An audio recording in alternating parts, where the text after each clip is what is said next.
Hello, everybody. Welcome back to Talking Joy. Today's episode is very exciting because instead of our normal interviews with pediatric cancer survivors, we are interviewing a cancer survivor who is also a vital part of a nonprofit organization called Sparrow Clubs. Her name is Laura Queen, and she is fantastic. This nonprofit I actually got to be a part of when I was younger because my school had a sparrow child and we got to help fundraise for that child. My cousin, also before he passed, was a Sparrow child and had a school fundraise for him. So I am no stranger to Sparrow Clubs, and I can't wait for you all to meet her and hear all about this organization and how we can help kids in medical need even better. So please welcome Laura Queen. Let's get started. So, first, Laura, before we get to know you, can you start actually by telling us a little bit about Sparrow Clubs? So Sparrow Clubs is a nonprofit and we are local. We are based in Oregon, but we are a nonprofit that focuses on, although we work with kids with cancer, we also work with a whole bunch of different kinds of kids. But our mission is to basically empower youth culture to look outside themselves and do great things for other people. So the gist of what we do is we take a family with a child in medical crisis, so it can be a child that's that has cancer, and we match them with a local school, and we find a business sponsor that's willing to put forth sponsorship dollars, and we connect all three of those puzzle pieces together, and we go out and we have the family, basically we create a video, tell the child's story, and we ignite compassion in the hearts of today's youth. And the way that we do that is by telling the child's story. We inspire kids and challenge kids to go out and do acts of community service in their local communities. And for every hour of community service that they do, the family receives $10 that basically the students unlock. So what it looks like we do is it looks like we help raise funds for families, but it's so much more than that, because the families receive this crazy amount of love and support from these students. And what really happens is, for the first time in so many kids' lives, they learn what it really means to give back and the joy and happiness that you can get. I mean, Sophia, when you get to help somebody else, and for the first time you feel this sense of giving back, it's like, for some kids it doesn't matter, because we work with schools, elementary schools all the way through high school. This feeling that you get when you've done something amazing for someone else, and the kids, it's this feeling of, oh my goodness, this is the best feeling ever. So it unlocks that inner joy that so many kids for the first time have never felt. So that's basically what we do. That is very cool. And I actually looked back the other day at how many hours that people at my cousin Tristan's Sparrow sponsor school served to raise money for him. And I think it was almost 3,000. So that is very exciting and just a testament to how much he benefited and grew from the organization, and how much all the kids that helped him did too. So now, would you like to tell us a little bit about yourself and how you got into working at Sparrow Clubs and in nonprofits? You'll appreciate this story, Sophia, because, as you know, Tamra, my best friend from forever, she roped me into judging a pageant. I don't know if you know this story. Do you know this story? I don't think I do. I was a teacher for 30 years and I taught middle school, and Tammy needed a judge for one of the Miss Oregon teen pageants, and she said, "Oh, Laura, you'd be perfect because you teach middle school." And I said, "Okay, I'll do it." And so I was judging this pageant down at the Red Lion at the airport, and I was sitting next to a judge that at the time was the current Portland director of Sparrow Clubs. And he sat next to me and he said, "Oh, Laura, you're a teacher. You need to have Sparrow Clubs be at your school." And I heard him say something about fundraising. And I taught at a school that was, almost 100% free and reduced lunch. And I thought, wait a minute, you want me to ask my kids to do fundraising? They don't even know when they're going to eat next. And I thought, oh no, that won't work. Well, CJ at the time did not give up. And it was one of those moments in my life where I was so glad to be wrong, because we had our very first sparrow in Park Rose, and that was, I think, 15 years ago. And it was the most amazing experience that Park Rose has ever had. And that was 15 years ago, and they've had a sparrow ever since. And what I learned from that experience is it's not about the money, because the kids don't have to have money to do it. And that's what Sparrow Clubs does, is it levels the playing field. It gives everybody the opportunity to give back, because all you have to do is we go in and challenge them to give 1 hour of community service. Well, anybody can give an hour. It doesn't matter who you are. It doesn't matter how popular you are. It doesn't matter how athletic you are, or how beautiful you are, or what your grades are. And so at that time, I thought it was about money, and it's not about money. And so that's how I started to learn. I was the Sparrow advisor at Park Rose for 10 years before I retired. And that's how I learned about Sparrow Clubs. And when I retired, Sparrow Club said, "Hey, do you want to go to work for us and be our Portland director?" Because at the time they didn't, we didn't have a director in Portland. And I said, "Yeah, I think I'd really like that." And so it's grown so much. When I started in Portland, we had 7 schools.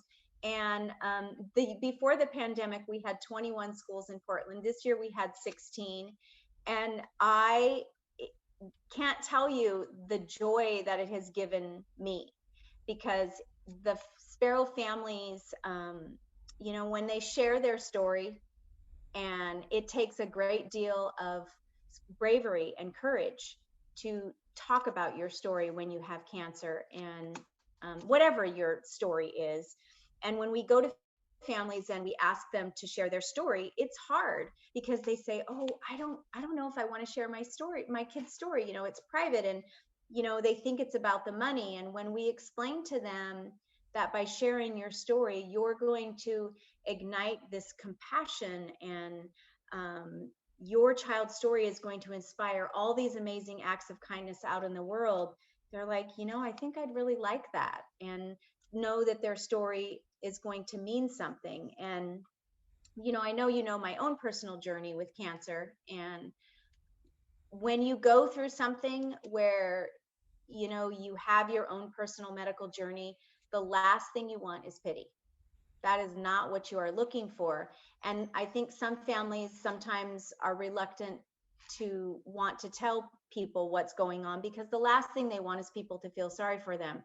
But what you do want is empathy and compassion. And when a Sparrow family shares their story, and all of a sudden, all these kids that have never met them before have this love and compassion and support, and they're writing them cards, and they're writing them letters, and they're going out and do these acts of community service in the world around them because their child shared their story, I think that it makes them feel like, "Oh my gosh, this journey that I've been on with my family," which has been, it turns their world upside down. All of a sudden, it's meant something. And, when the kids do their community service, they fill out a voucher. And one of the questions they have to answer is, what has helping, their sparrow meant to them? And so I have a couple of them in front of me. And so we give the stack of vouchers to the families at the end of the year, as you probably know. And so, just a couple of them, just a simple one, from a 4th grader, "What is helping your sparrow Noah meant to you? It made my heart fill with joy." Another one says, "Life is precious. If we have able bodies, we can work together to save it. Luke is no exception. I had a family member go through a life-threatening illness. My mom survived cancer, and I understand the strength that his family needs. They need as much support as they can, and if I can help in any way, I will." And these are what kids, they internalize this. I want to help. I can go out and help in the community. And so people always say, it's helping the Sparrow child, but it does more than that. It helps 3 pieces. It helps the family, It gives kids this sense of connection, which we know, especially during this pandemic, we all need to feel connection. We're tired of being alone. We don't want to be all by ourselves. They want to be connected to the world. They want to be connected to people, and they want to be able to help. So it gives back to the family. It helps the people feel great inside, and it goes out and helps the community. And I think that's the thing I love about Sparrow Clubs is it's all three of those. It's not just helping the family. Businesses get to get involved because by sponsoring a club, they know that they're not just giving to a family, they're not just giving to a school, they're helping the community, it's just this big, beautiful package, and it just touches the lives of thousands and thousands and thousands of people. And I say, I have the best job in the world. So that's why I love it. Such an amazing organization. Thank you for all that you do. And clearly, kids in schools are getting so much out of this. Could you elaborate a little bit about what a child in medical need, who is the Sparrow Child, is also getting out of it? I know my cousin wanted physical therapy and hearing aids. Is there a diverse range of things that kids are needing via Sparrow You Club? know, Yep, and so basically the funds can be used for a variety of different things. For some families, medical stuff is covered, but not everything is covered.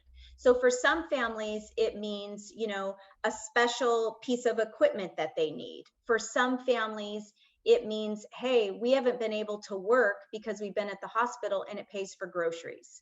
It pays for rent. For some families, it does mean helping with the thousands and thousands of dollars of medical bills. For some, it means, the things that they're not paid for medical bills, like, the special pieces of equipment that they need to be able to hear, the hearing aids, all those kinds of things that are not covered. So it's just a variety of different things, special foods that they have to eat that are expensive. So we pay for those things that, sometimes the health insurance doesn't pay for.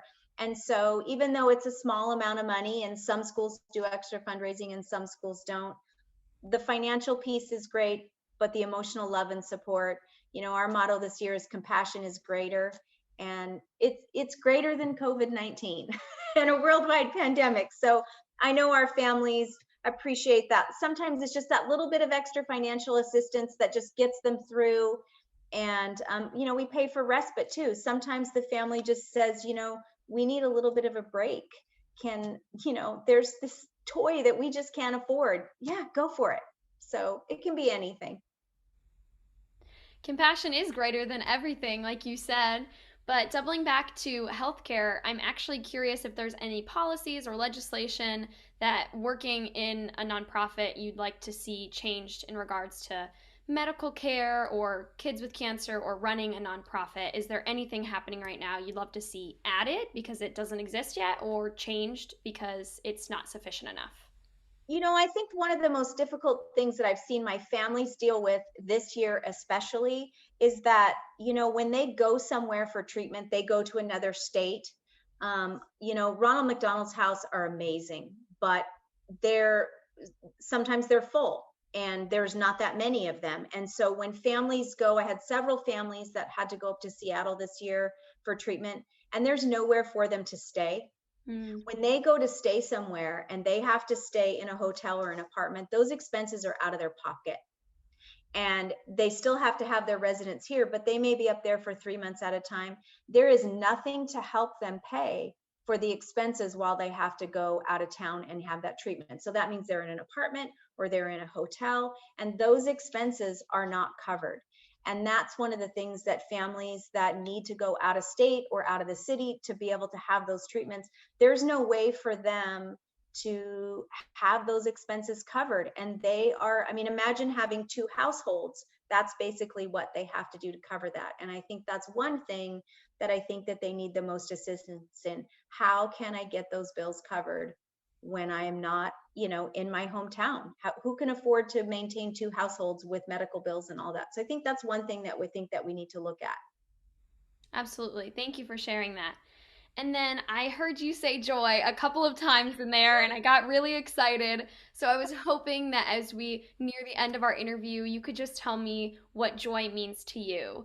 And particularly in difficult times, whether that's COVID or witnessing what these kids are going through, what does joy mean?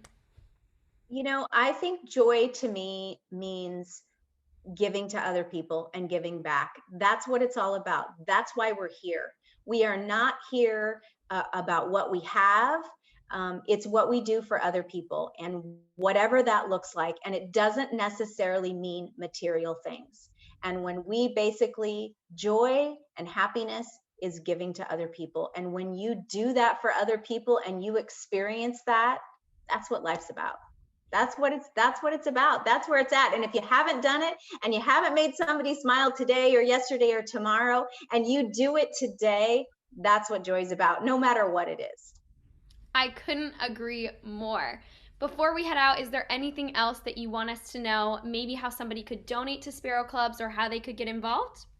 We, like any nonprofit, the pandemic has hit us hard. We haven't been able to do our live events. And so, visit us at sparrowclubs.org. There's an easy donation link there to be able to do that. And we would certainly appreciate that. And just continue. We have schools. If families that have kids in any type of medical crisis, whatever that is, we are always looking for families. We have 3 regions. We have Central Oregon, Southern Oregon, and the greater Portland area, which spills over into Vancouver. We're always looking for families. We're always looking for sponsors and volunteers. When we look us up on Portland Sparrow Club's page, or you can get my contact information on our website as well. We are always looking for people to help us out. We're looking at a big fundraiser coming up, hopefully in November, December this year, and always looking for help that we can do. And we're also looking to hire a fundraising assistant in the Portland area full time. So anybody that's got a little bit of fundraising savvy and would love to help me out with schools and stuff, we are currently looking for someone to hire and can't find anybody. So would love to see somebody. Well, I will certainly link that website here so anybody watching can go donate or get involved. Yep. But I just want to say thank you so much for being here. I really appreciate it. It's so exciting to hear your voice on this topic. And I know it's a change from my previous episodes. And though you aren't a pediatric survivor, you are a survivor nonetheless, and just such a valuable member of our community. So thank you for everything you're doing. Thank you everyone for watching. And I just hope you have the best day full of joy. Have a great day, everybody. See you soon. Spread some joy, right, Sophia? Yeah, spread some joy, you guys. Yeah. You heard it here first. Yeah. Thanks, Sophia. Bye.